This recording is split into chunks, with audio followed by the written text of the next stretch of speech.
Managing money at 30, like at any age, is quite a hassle. I know it well, and especially what I often tell myself is, if I had known how to manage my money when I was 20 or 30, who knows where I'd be now? Unfortunately, it wasn't exactly like that, because I learned to manage my money around 40. But in this video, I want to give you some practical advice and things to think about. Good, because if you're around 30, you're still at a pretty crucial point in your life. Why? Because at 30 we start to get serious, maybe we start buying a house, we start building a family. So children come along and there are a lot of expenses that need to be managed and balanced in the right way. If you don't want to end up like me, maybe you don't know my story, maybe it's your first time on the channel, but if you know my story, you know that I've had financial problems. And I realize more and more that unfortunately this is the daily reality for many ordinary people, let's say in Italy. As you know, I do interviews in cities all over Italy. I travel a lot, I talk to many people, and I've really experienced this firsthand.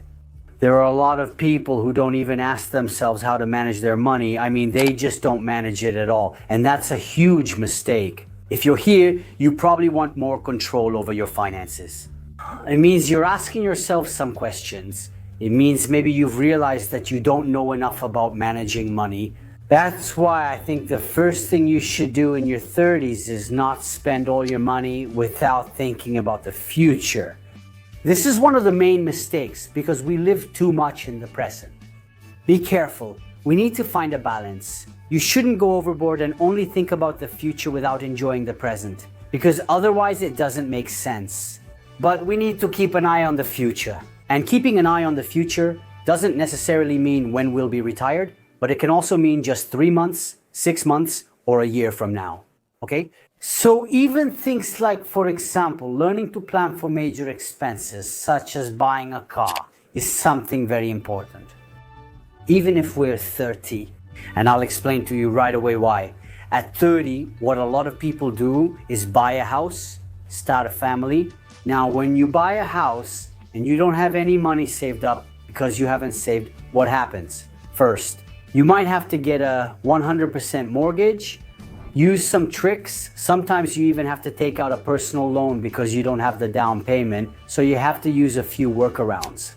And so we have the first loan, the second loan. We need to furnish the house without having any savings. So how do we furnish the house? Obviously, we take out a loan, we choose our furniture, the kitchen, or something else. So we might end up with 2 loans on our shoulders. And if you also have to change your car soon after, what happens? Do you end up with 3 loans? All right, but Fabio, I make small payments because I calculate whether I can afford the installment or not.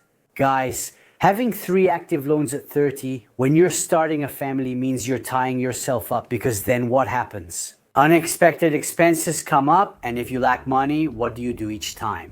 You might have to delay a payment or try to jump through hoops. You might start skipping some installment payments, and that's when things start to get tough. Or maybe, I don't know, you ask for an overdraft, which is something I did back then, right? Asking for an overdraft, so basically borrowing more money. But this is really a vicious cycle that never ends. So the most important thing to do in your 30s is to understand that there's not just today, but there's also tomorrow. To manage expenses well, you should develop the habit of saving money. I've repeated this over and over again on my channel, so I hope many of you have started doing it after watching my videos. Many people tell me this on Instagram. Please follow me there as I share content too. I apologize in advance because many of you often write to me privately. But guys, I can't keep up with everything. I can't reply to all of you. I'm sorry, it's not rudeness, it's not about being arrogant. Okay, it's simply that I get too many messages, too many emails, and I can't reply to everyone, so I apologize in advance. Point number 2 is to set concrete goals. I often talk to people and they don't even know what they want. Maybe they're not satisfied with their job. They're not satisfied with their financial situation. They're not satisfied with many aspects of their life, but at the same time, they don't even know what they want. I mean, okay, I don't want this, I'm not happy, but what do you want then? How should your life be so that you can be happy? I don't know. On a financial level, rather than a work level, you need to understand exactly what your goals are, especially on a financial level. Because in fact, defining a goal like I don't have any savings, I want to create an emergency fund. So in the next 12 months, I want to commit to saving 5,000 euros. Okay, this is a concrete goal where you can make this become a real objective. You can create an action plan, what is called an action plan. That is, what are the concrete actions to get from point A, to start from point A and reach point B, which is my 5,000 euro emergency fund. That is, I need to understand what the steps are in between. And this, however, can you only do it once you have defined your goals? And setting goals is very important because, in fact, if I know I want to buy a house, I need to set goals to save money. How much money do I need for the down payment, for the notary, for the agency, for taxes, for a whole series of things? Imagine the example from before, right? When, in fact, I showed you that scene of the person who has nothing saved up, starts buying houses, and goes from having 0 to having 3 or 4 loans ongoing. Now imagine instead a person who plans their expenses and manages to save up first, so they don't spend all of this. It's fine to start a little before 30, of course, maybe even at 20 or 25. They need to start considering it and imagining a person who instead buys a house but pays the down payment so they don't need to take out other loans. Stuff, tricks. He has set aside some money to buy furniture, so he manages to buy it with cash, and maybe he already has a car. Why didn't he make all the expenses coincide at the same time?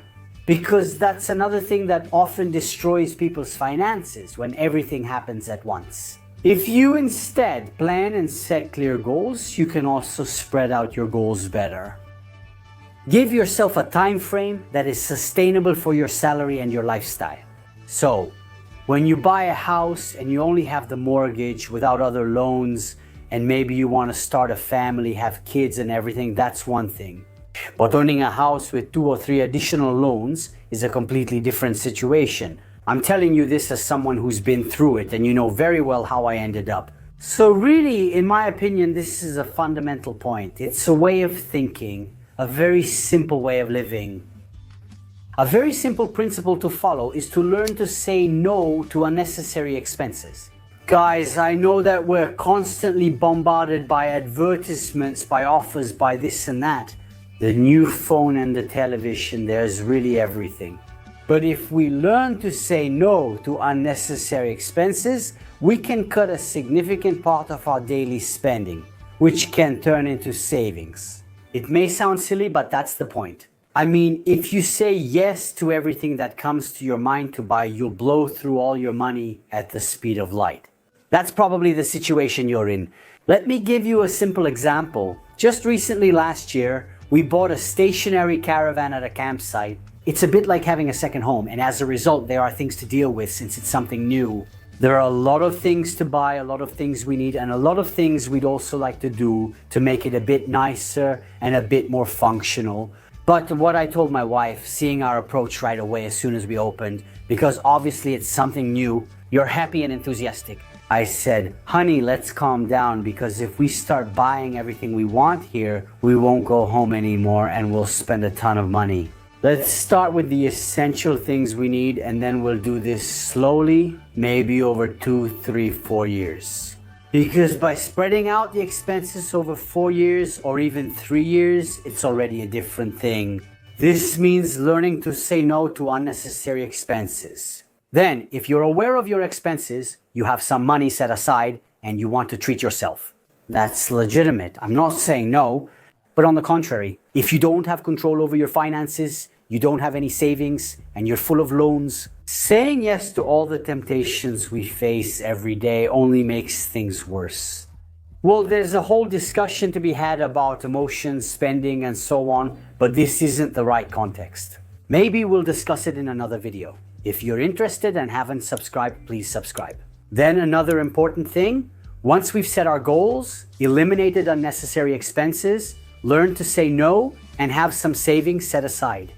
Another point for managing money in your 30s, where we really have to fight, guys, because I know it's a struggle. I know salaries in Italy are low. I know it's tough.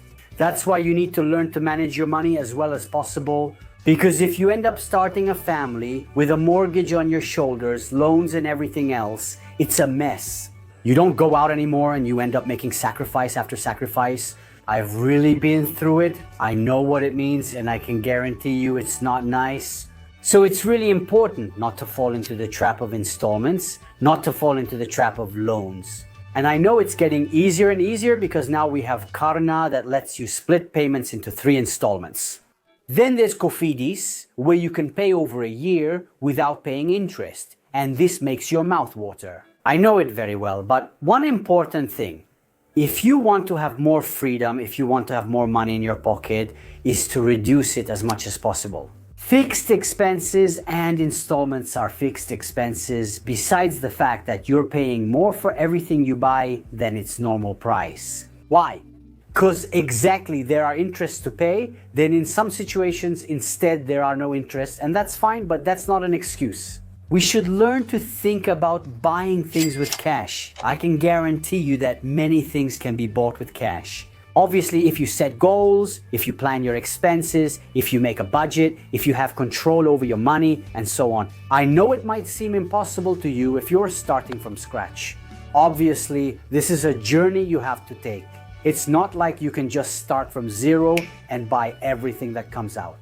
But many things, like a dishwasher, a washing machine, a refrigerator, you can buy them with cash. I know it's easier, but the problem, the trap, is that you have to change. Maybe the washing machine breaks, right? Okay, you go check the washing machine, all right? It costs 500 or 600 euros, and if you can't pay, you need a loan. You think, what else can I do? There's a loan for 600 euros. All right, but since I'm at it, maybe I'll buy myself a new television because, damn, look at that. Yeah, anyway, I'll just make a small payment. Who cares? Maybe also the fridge, since mine barely works. But then, obviously, when you go into a store, you need to buy one thing, but there are so many shiny, new, appealing items. Obviously, these things make us feel something. They make us feel good. So what do? You end up spending much more than you were supposed to spend at first. This is why financing was created. To make people buy things they can't afford. What's the way? I spread out the payments. But just because you spread it out and pay in installments, it doesn't mean you're not spending that money. You're still spending several thousand euros to buy certain things. Do you really need them? Do they really change your life? Is it something you really need? Ask yourself these questions. You start needing a new washing machine and end up taking out a loan, possibly for 3,000 euros. Yes, the installment is low, but it's still an installment. It's still a fixed expense you have. If you have cash, you can buy a washing machine and maybe get a better one for 800 instead of 600. Because you get it in class A, which consumes less, higher quality, so it lasts longer over time. You buy it with cash, you get it off your mind, and you don't have to deal with the hassle anymore. Every month, that damn installment that goes through your bank account or has to be paid with a payment slip. Last point, but not least, is to be very careful to calibrate. These two expenses could really be fatal. Very often they are fatal in the financial lives of people and families. That is buying a house and buying a car. As we said, 30 is often when people consider buying a house. Maybe you did it a little earlier, or maybe someone does it a little later. But let's say that's more or less the age. Now, buying the house you can afford is fundamental because you're making a choice that ties you down. For normal people at 30, unfortunately today you buy a house that you'll have for 30 years. I did it too, because when I took this step, I didn't know anything about money management or anything else. I made a huge mistake, but oh well. And very often I see people buying houses they can't afford.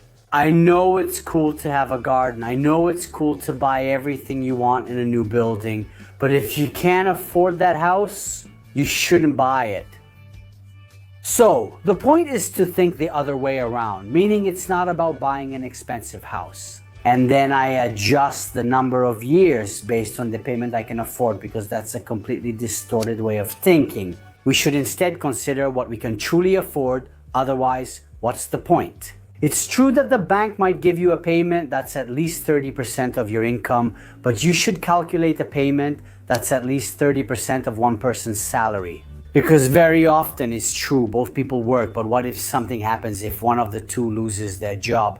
You might end up with a mortgage you can't afford, a car you can't afford.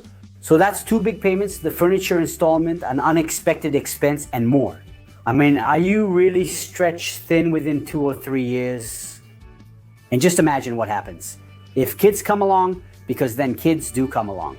And then maybe there was the birthday party, there are clothes, and we're talking about basic needs before even thinking about birthday parties. But then there's the issue of daycare, or maybe a babysitter, or a whole series of other things that maybe we can't afford. So then we feel guilty because maybe we can't let our kids play sports. Because maybe we can't take them on vacation, because maybe they'd like a cool birthday party, but we can't afford it because maybe they'd like to go, I don't know, to Gardaland, but we can't take them because it's too costly. I mean, all these things, believe me, make you feel guilty. And it all really comes down to these two expenses. I mean, maybe a slightly more modest house, a slightly more modest car, but having more freedom, having a bigger gap between your income and your expenses that you can enjoy. Because very often you say, well, I'm 30, I have to think about retirement and so on, but I want to enjoy the present. Yes, but if you want to enjoy the present, you can't suffocate yourself with expenses. You need to have a margin between your income and your expenses. Why? Because if you want to go out, you need to be able to afford it. Because if you want to take a vacation, you need to be able to afford it without having to maybe take out a loan. Because you also hear about these people taking out loans to go on vacation, which is just crazy. Because that's the point. We're not willing to make sacrifices. We can't say no. So many times there are people who, just to keep up appearances or not to give up their vacations, they'd rather take out a loan, which is just crazy. So guys, the whole game comes down to these two expenses: buying a house and buying a car. These are the two main expenses. The rest can be managed or considered, but these two expenses are especially important and need careful attention. Get the house or car you like, but make sure it's the house and car you can afford so you can live without being overwhelmed by expenses. That said, guys, let me know in the comments what you think.